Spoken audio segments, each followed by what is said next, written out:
रूहानी मालूमात हो सके तो किसी कॉपी पर नोट कर लें, जिंदगी भर आपके काम आएंगी।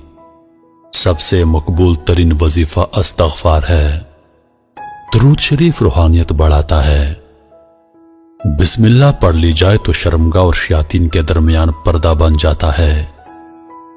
एक अनार खाने से दिल 40 दिन तक मुनव्वर रहता है। बावजू रहने से रिज़्क और उम्र में इजाफा होता है। हर जुमे को सदका देने से वालिदैन अज़ाब कब्र से महफूज रहते हैं। 40 दिन दुनिया से बेरग़बती करामात को ईजाद करती है। जिस घर में मोहम्मद नाम का बच्चा होगा उस घर में हमेशा खैर और बरकत रहेगी। खाने के बाद बर्तन को उंगलियों से साफ करने से रिज़्क बढ़ता है। जो किबले की तरफ मुंह करके थूकेगा क़यामत के दिन वो थूक उसकी आंखों के दरमियान मला होगा।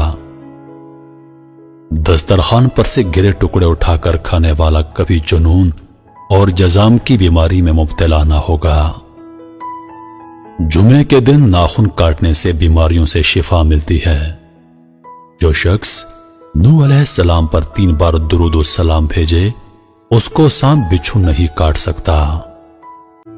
जैतून की मालिश बदन पर करने से शैतान 40 दिन तक दूर भागता है। हर महीने के पहले 3 दिन शहद चाटना बड़ी तकालीफ से महफूज रखता है। जो शख्स हर मुंह 7 अदद खजूर की खाएगा उस पर कभी जादू असर नहीं करेगा। जो चीज यकीन कामल के साथ अल्लाह के सुपर्द की जाए वो कभी चोरी नहीं होती।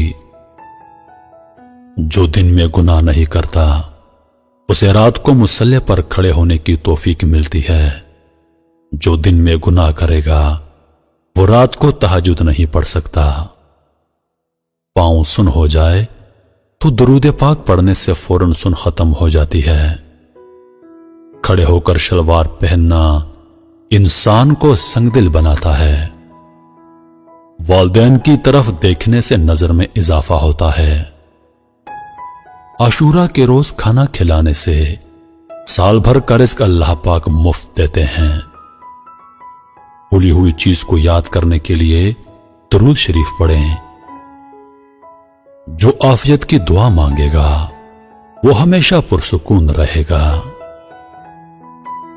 हजरत अली रज़ी अल्लाह तआला अन्हु फरमाते हैं, नरगस का फूल सूंघने से बर्स, जुनून और जजाम से महफूज रहा जा सकता है। सांप दांतों से डसता है और इंसान आंखों से, इसलिए हमेशा अपनी नजरों की हिफाजत करें। जो औरतों पर बुरी नजर डालता है इल्म का नूर उससे छीन लिया जाता है।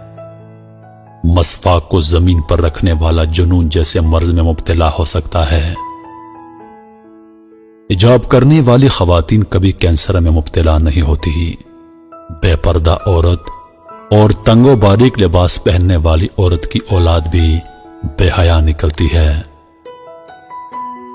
जिसको हजरत खिज़र अलैहिस्सलाम की कुनियत याद होगी वो ईमान की हालत में मरेगा। जिसकी जितनी शोहरत होगी वो उतना ही बेसुकून रहेगा। 2 खवातीन के दरमियान चलने या बैठने से तबीयत में बिगाड़ पैदा होता है। कब्रों पर लगे कुतबे पढ़ने से ज़हन कमजोर होता है।